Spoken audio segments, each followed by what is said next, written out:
오늘 설교 제목을 크리스천 부자들에게, 이렇게 설교 제목을 잡았습니다.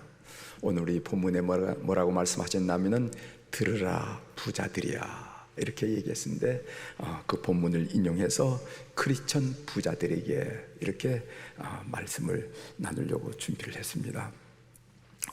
우리가 살고 있는 이 세상은 자본주의 세상입니다. 이 자본주의 시대를 살아가고 있는 우리 기독교인들이 중요하게 생각해야 할 일은 무엇일까? 먼저는 하나님이지요. 아마 여러분들이 하나님이 최고지요, 하나님을 고백할 것입니다. 그리고 그 다음으로는 돈이어야 한다 하는 생각을 합니다. 나는 하나님 다음으로 돈이 중요하다라고 솔직히 고백할 수 있어야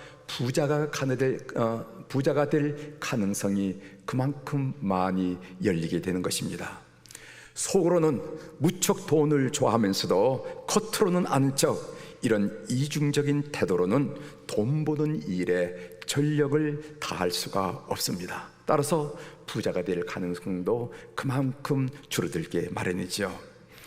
그래서 저는 청년들을 만날 때마다 늘 강조하는 얘기가 성경 다음으로 경제신문을 꼭 읽어라, 이렇게 당부를 합니다. 경제가 어떻게 돌아가는지 알지 못하면, 경제적인 마인드를 갖지 못하면 제대로 크리스천다운 삶을 살 수 없는 그런 세상을 맞이하였고, 그런 세상을 우리가 살고 있다는 것입니다. 그래서 제가 청년들에게 늘 하는 이야기가 뭐냐면은 경제 꼭 알아야 된다. 두 번째로는 언어 꼭 해야 된다. 왜냐하면 우리가 세상은 넓고 할 일은 많다고 아무리 강조하지만은 이 언어 장벽에 부딪히면은 아무리 옆에 금덩이가 있다 하더라도 그것이 내 금덩이가 될 수 없다. 언어, 경제, 이것을 늘 강조하고 있는데, 아마 이 세상 우리가 크리스천답게 살기 위해서 이런 부분이 준비되어야 된다 하는 생각을 기본적으로 하고 있는 것입니다. 돈에 대한 부정적인 생각을 갖는 성도들이 있을 수 있습니다. 그것은 예수님의 재물관에 대한 오해 때문이라고 생각합니다. 예를 들어서 마태복음 6장 24절에 주님께서 이런 말씀하셨어요. 한 사람이 두 주인을 섬기지 못할 것이니 혹 이를 미워하고 저를 사랑하거나 혹 이를 중히 여기고 저를 경히 여김이라. 너희가 하나님과 재물을 겸하여 섬기지 못하니라. 이런 말씀을 통해서 신앙생활을 잘 하려면 돈으로 보지 말고 돌로 보아야 된다라는 그런 생각을 갖는 교우들이 가끔 있다는 것이죠. 이 마태복음 6장 24절은 어떤 의미를 가지냐면은, 첫째로는요, 재물을 섬김의 대상으로 삼지 말라는 것입니다. 우리가 섬겨야 할 유일한 대상은 하나님이라는 것입니다. 재물을 섬김의 대상으로 삼지 말라. 두 번째로는, 그러나 재물이 필요 없는 것으로 여기지 말라는 겁니다. 재물은 우리 인생살이에 필요하다는 것을 강조하는 것이고, 세 번째로는 이 두 사이에서 우선순위를 바로 정립하지 않으면 그는 제대로 된 신앙생활, 인생을 살 수 없다 하는 이야기를 우리 주님께서 우리에게 하시는 것입니다. 자본주의 시대를 살아가는 성도들은 재물의 중요성을 알아야 하지만은 또한 재물에 대한 태도가 분명히 이 세상 사람들과는 다르야 된다 하는 것 또한 알아야 된다는 것이죠. 재물이 중요하지만 세상이 생각하는 그런 재물관, 그런 가치관으로 동일하게 살아서는 안 된다는 것입니다. 크리스천답게 다른 재물관과 가치관을 가지고 재물을 운영하며 살아야 한다 하는 것을 우리가 아셔야 된다는 것이죠. 오늘 본문은 재물에 대한 성도들의 자세를 가리키는 야고보 말씀입니다. 야고보는 우리가 늘 얘기하지만은 초대 예루살렘 교회의 목회자가 아닙니까? 목회자가 성도들을 섬기면서 성도들의 경제 생활에 대해서 깊은 이해를 가졌습니다. 그래서 본문은 사는 목적을 부의 축적에 두는 성도를 향한 권면입니다. 본문은 선물로 주신 부를 오용하는 성도들 향한 권면입니다. 오늘 본문은 지금 자신들이 가진 재물이 영원할 줄 알고 착각하는 사람들을 향해서, 성도들 향해서 주신 권면입니다. 오늘 본문은 다른 이들의 슬픔과 고통을 덜어주는 데 재물을 사용하기를 애면하는 성도들을 향해서 주시는 권면이라 이렇게 봅니다. 오늘 이 본문을 좀 논리적으로 설명하기 위해서 순서를 좀 이렇게 바꿔서 여러분들에게 말씀을 드리려고 하는데, 첫 번째로 돈을 불의한 방법으로 모으는 것은 안 된다, 죄이다 하는 이야기고, 두 번째로는 돈을 움켜쥐고 손을 펴서 쓰지 않는 것, 그게 잘못된 것이다, 죄이다. 세 번째로는 돈을 잘못 쓰는 것도 그것은 죄이다 하는 이야기를 오늘 야고보서가 찬찬하게 설명했는데, 그 이야기를 함께 나누도록 하겠습니다. 첫 번째로, 돈을 불의한 방법으로 버는 것은 죄라는 것이죠. 불의한 방법으로 돈을 번다면 반드시 그 돈이 돈을 번 사람을 고발한다고 지적하고 있습니다. 4절에 나옵니다. 4절을 제가 여러분들에게 읽어드리겠습니다. 보라, 너희 밭에서 추수한 품꾼에게 주지 아니한 삭시 소리 지르며 그 추수한 자의 우는 소리가 만군의 주의 귀에 들렸느니라.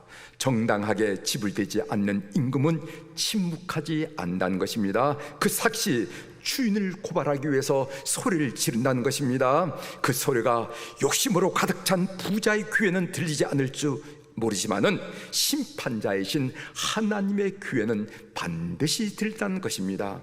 그 추수한 자의 우는 소리가 만군의 주의 귀에 들렸느니라. 착취를 당한 노동자가 억울해서 우는 소리를 하나님이 외면하거나 귀를 닫지 않는다는 것입니다. 기독교는 저 천국의 기름진 식탁만을 말하고 이 땅의 가난한 자들의 배고픔을 짐짓 외면하는 그런 종교가 아닙니다. 내세만 부각시킴으로써 현세의 고통을 잊게 만드는 인민의 아편이 아닙니다. 성경만큼 현재의 고통과 빈부의 문제를 적나라하게 다루는 경전이 없어요. 여러분들이 가끔 불경도 보시겠고 이슬람 꾸란도 보시겠고 성경도 보실지 모르지만은 성경만큼 현재의 고통과 빈부의 문제와 경제적 정의의 문제를 적나라하게 신랄하게 다룬 그런 경전이 없어요. 그리고 성경 중에서 야고보서만큼 열정을 가지고 이 문제에 집착하는 책도 우리가 드물다, 이렇게 판단이 되는 것입니다. 정당한 임금을 지불하지 않고 정당한 세금을 내지 않은 것이 부를 축적하는 지름길이라고 말하는 이들의 죄악에 침묵하고 있지 않다는 것입니다. 유전무죄, 무전유죄라는 사회이지만은 가난하고 무력한 자에게 부당한 착취를 당해도 변호할 이가 아무도 없다고 착각하지 말라는 것입니다. 가난하고 무력한 사람들을 돌보시고 그 억울함을 풀어준 분이 계신데 그것이 바로 우리 하나님이라 하고 야고보는 우리들에게 말씀하고 있는 것입니다. 잠언에 보면요, 이렇게 돈을 벌어서는 안 된다 하는 그런 말씀이 있어요. 여러분 잠언을 사랑하지요. 잠언에 보면은 이렇게 돈을 벌어서는 안 된다 하는 말씀인데, 제가 거기서 두 가지만 여러분들에게 좀 소개해 드리려고 합니다. 하나는 속여서 돈을 벌지 말라는 거예요. 속여서 벌. 잠언 11장 1절에 보면은 속이는 저울은 여호와께 미워하시나 공평한 주는 그가 기뻐하시느니라. 속여서 번 돈은 아무리 많아도 내 삶에 유익을 끼치는 재물이 되지 못하고, 정직하게 번 돈은 아무리 적어도 내 삶에, 내 가정에 유익을 끼치는 재물이 된다, 이렇게 잠언이 가르치고 있는 거예요.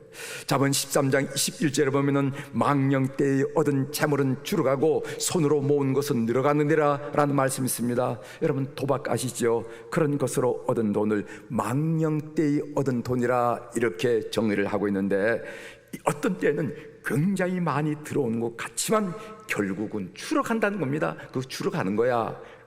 건강을 잃어서 줄어가든지, 아니면 자기 사업에 몰두하지 못해서 줄어가든지, 아니면 시간을 잃어버려서 줄어가든지, 아무튼 줄어간다, 이렇게 성경은 우리에게 가르침을 주고 있습니다. 또 일확천금을 하려고 하지 말라는 거예요. 일확천금을 하려는 자에 대한 경고가 있습니다. 한 번에 떼돈을 벌려고 궁리한 사람을 하나님은 싫어하신다는 겁니다. 잠언 28장 20절에 보면은 충성된 자는 복이 많아도 속히 부하고자 하는 자는 형벌을 면하지 못하리라. 작은 일부터 성실하게 신실하게 1,000원, 10,000원, 5,000원 이렇게 귀한 줄 알고 모으는 사람이 축복받는 경제활동을 한 사람이라는 것입니다. 그런데 속에 바람이 들어서 작은 것은 아예 눈에 보이지도 않고 무조건 크고 무조건 많은 것을 생각한 사람에게는 그 사람에게는 형벌이 기다린다, 이렇게 얘기했어요. 충성된 자는 복이 많아도 속히 부하고자 하는 자는 형벌을 면하지 못하리라, 이렇게 말씀하셨습니다. 이제 오늘 야고보서 말씀하신 두 번째 말씀, 돈을 움켜쥐고 쓰지 않은 것도 지라는 거예요. 야고보는 우리에게 물질을 단순히 축적하는 것도 지라고 질타하고 있습니다. 제가 2절 3절을 읽어드리겠습니다. 너희 재물은 썩었고 너희 옷은 좀 먹었으며 너희 금과 은은 녹이 슬었으니 이 녹이 너희에게 증거가 되며 불같이 너희 살을 먹으리라. 너희가 말세에 재물을 쌓았도다, 이렇게 말씀하고 있습니다. 모으기에 바빠서 모으는 재미에 손가락 하나 펼 생각을 하지 않고 움켜쥐었던 결과가 무엇입니까? 성경은 썩었고 좀 먹었고 녹슬었다, 이렇게 얘기하는 겁니다. 세상 것을 축적하는 데에만 온통 정신을 쏟았는데 나중에 알고 보니 그것이 무가치해져 버리고 말았다는 거예요. 이게 성경이 이야기하는 것입니다. 이 녹이 너희에게 증거가 되며 불같이 너희 살을 먹으리라.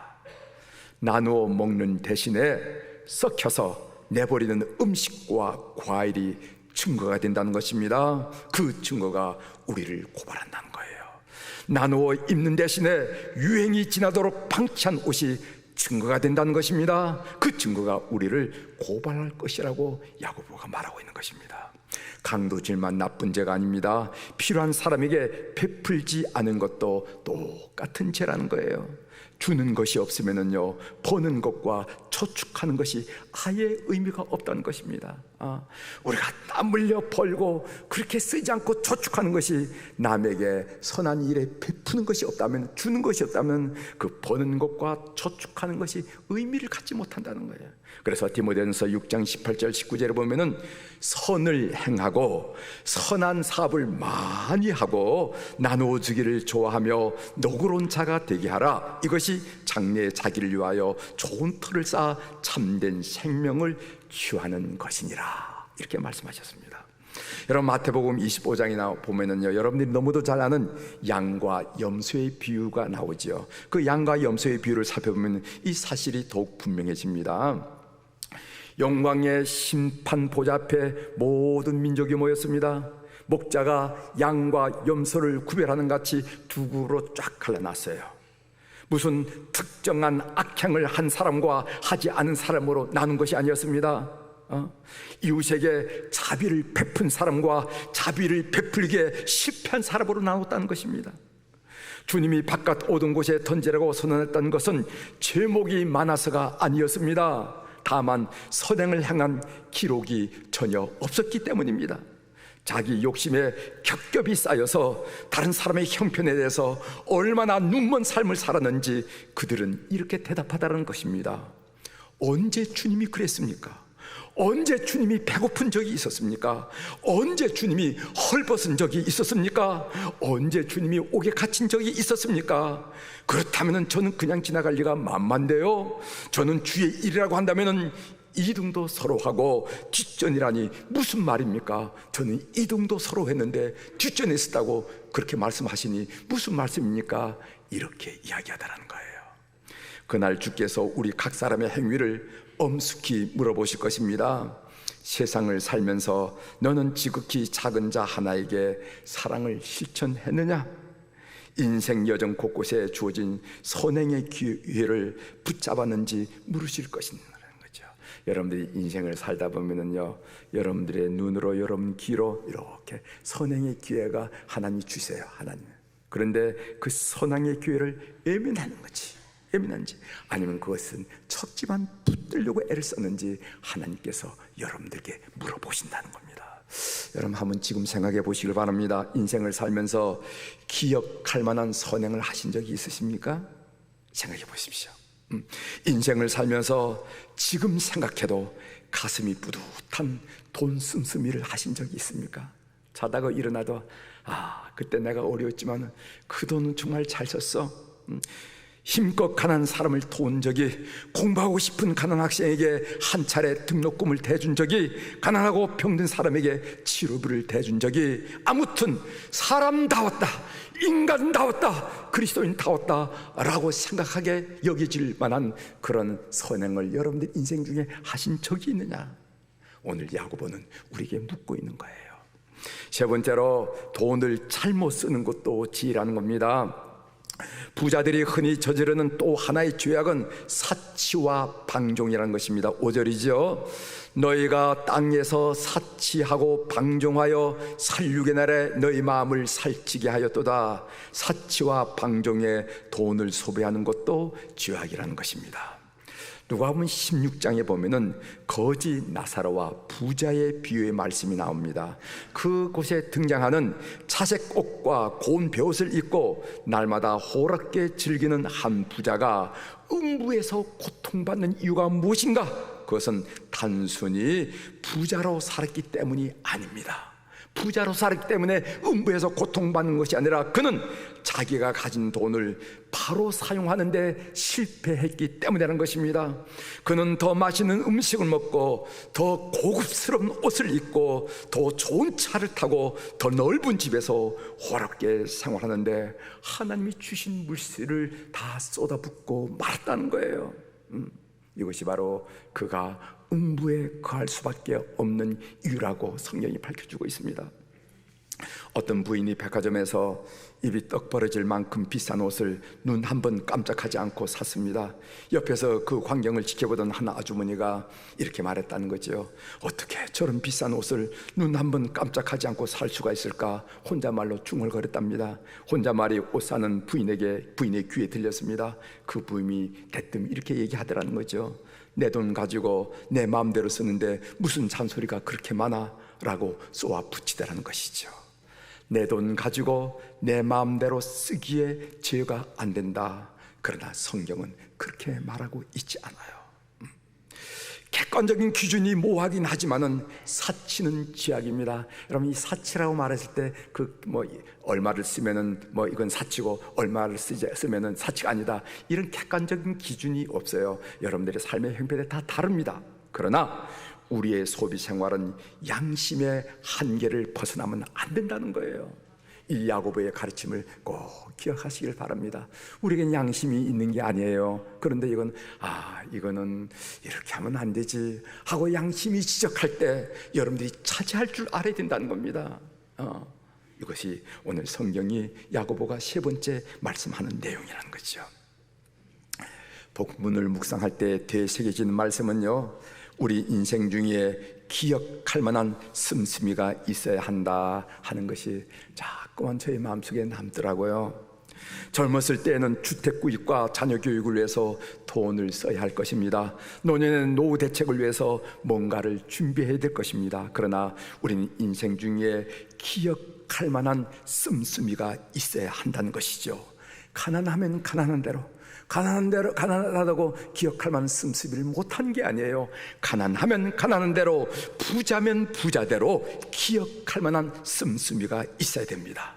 그 돈을 그렇게 쓴 것을 생각하면은 언제나 흐뭇하고 자신이 자랑스럽게 여겨지고, 그리고 그리스도인다운 생각을 하게 되는 그런 씀씀이가 살아가면서 한 번 이상은 있어야 한다는 거죠.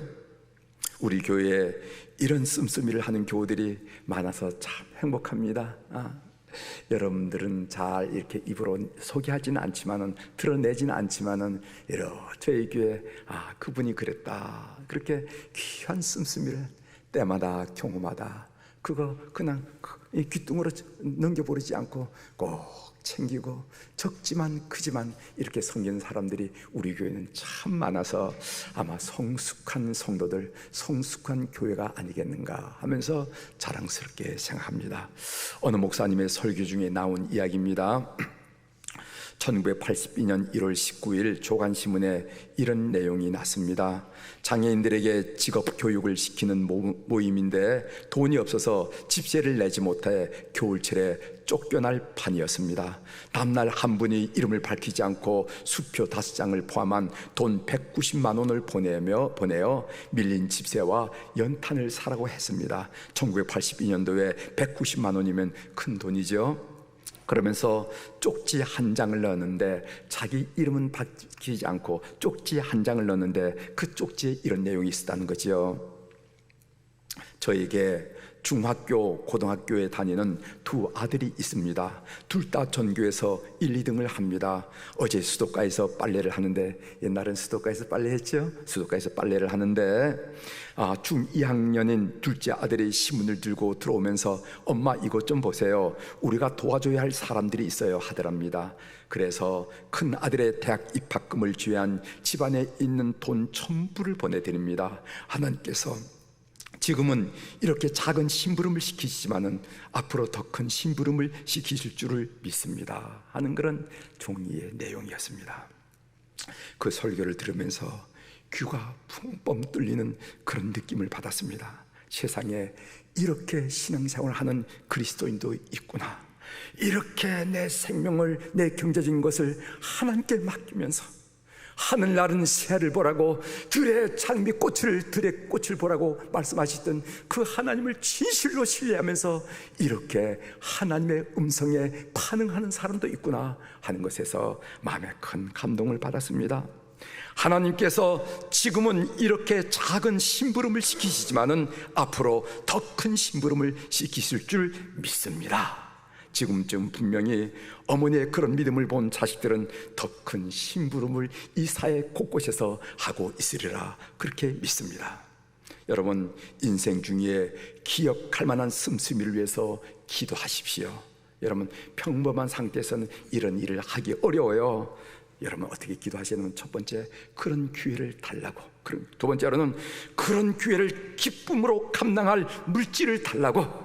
이거 해야 되는데 물질이 없으면 안 되잖아요. 물질을 달라고. 세 번째로, 욕심 때문에 그런 기회를 놓치거나 예면하지 않도록 믿음을 달라고 오랫동안 기도하는 여러분들이 되시기를 바랍니다. 다시 말씀드리겠습니다. 그런 기회를 달라고. 그래야 하나님이 기쁨이 되지 않겠어요? 두 번째로, 그런 기회를 기쁨으로 감당할 물질을 달라고. 세 번째로는 욕심 때문에 그런 기회를 놓치지 않도록 믿음을 달라고 오랫동안 평상시 기도하셔서, 그럴 때마다 우리 하나님을 미소 짓게 하는 그런 성도의 삶을 살아가는 우리 교우들이 되기를 주의 이름으로 축원합니다. 재물에는 세 종류의 재물이 있다는 말이 있죠. 그것은 현재의 재물이 있고 미래의 재물이 있고 영원한 재물입니다. 우리가 가지고 있는 재물을, 그 돈을 쓰기에 따라서 내 현재의 삶을 풍요롭게 할 뿐만 아니라 내 미래의 삶과 우리 자손의 삶을 풍요롭게 하고 나아가 영원한 재물로 천국에 상급이 된다는 것입니다. 그 말씀이 디모데전서 6장 19절에 있습니다. 이것이 장래, 자기를 위하여 좋은 터를 쌓아 참된 생명을 취하는 것이라 하면서 말씀하신 거 여러분 꼭 기억하시길 바랍니다. 초등학교 시절 여러분 이런 숙제를 받은 적이 있죠. 숙제 중에 하나가 자기 이름으로 통장 만들기라는 그런 게 있었어요. 우체국에 가서, 그 당시 저희 시골에는 그 은행이라는 게 없어서 우체국에 가서 내 이름으로 인쇄된 생애 첫 통장을 받고는 마냥 신기해서 통장을 열었다가 닫았다 했던 기억이 있습니다. 나이가 어렸지만은 군것질 대신에 그 통장에 잔액이 쌓여 모아지는 것을 보면서 군것질을 참고 우체국에 달려가서 저금을 하면서 통장에 한 푼 한 푼 적어진 것으로 흥분했던 그런 기억이 있어요. 여러분들도 그런 추억이 있으시죠? 사람들은 통장 하나 이상을 갖고 있습니다. 예금 통장, 적금 통장, 노후연금 통장, 주택 청약 통장 등입니다. 그래야 미래를 준비할 수 있기 때문이죠. 그런데 우리 주님께서 뭐라고 말씀하시냐면은 세상 통장도 잘 준비해야 하지만은 더 큰 안정과 행복을 주는 천국 통장이 있다는 것 아니 하면서 말씀을 가르쳐 주는데, 마태복음 6장 19절부터 20절입니다. 제가 읽어드리겠어요. 너희를 위하여 보물을 땅에 쌓아두지 말라. 오직 너희를 위하여 보물을 하늘에 쌓아두라. 거기는 좀이나 동록이 해하지 못하며 도둑이 구멍을 뚫지도 못하고 도둑질도 못하느니라. 사랑하는 성도 여러분, 여러분 천국 통장에 얼마나 많은 돈이 저축되어 있을까요? 지금 한번 펼쳐볼까요? 어떤 분은 수억 있는 분이 있을 거예요. 어떤 분은 어제 나온 통장처럼 제로가 된 분들이 계실 거예요. 그렇죠? 네. 우리 시간이 조금 그렇지만은 우리 한번 복음성가 한 곡 부르고 좀 끝나도록 했으면 좋겠습니다. 제가 선곡해온 복음성가는 해같이 빛나리 당신의 그 섬김이 천국에서 해같이 빛나리, 주님이 기억하시면 족하리, 예수님의 사랑으로 가득한 모습, 천사도 흠모하는 아름다운 그 모습, 천국에서 해같이 빛나리 하면서 여러분들의 삶의 그 차분한 한순간 한순간이 천사가 흠모하면서 참 좋다 하면서 흠모하는 그런 삶이 되기를 위해서 우리 함께 우리의 고백으로 부르고 말씀을 마치도록 하겠습니다.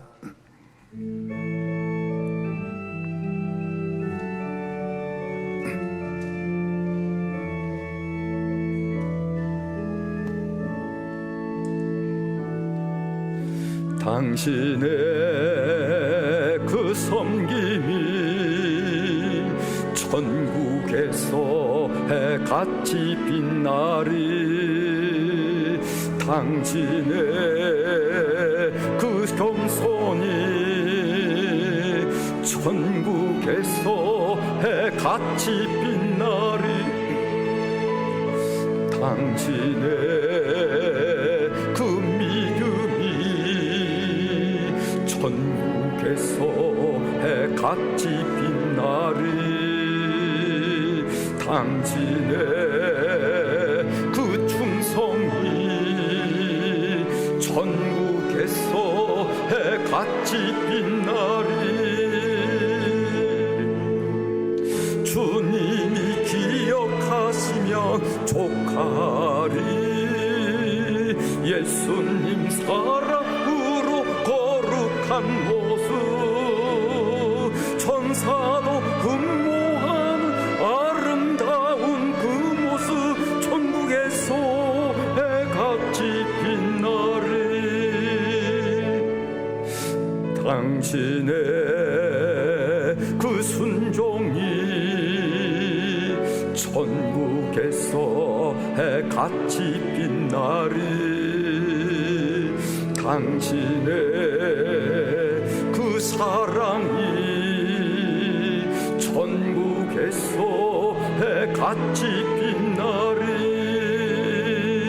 당신의 그 찬송이 천국에서 해같이 빛나리, 당신의 그 헌신이 천국에서 해같이 빛나리, 주님이 기억하시며 족하리, 불타는 사명으로 가득한 모습, 천사도 흠모한 아름다운 그 모습, 천국에서 해같이 빛나리. 아멘.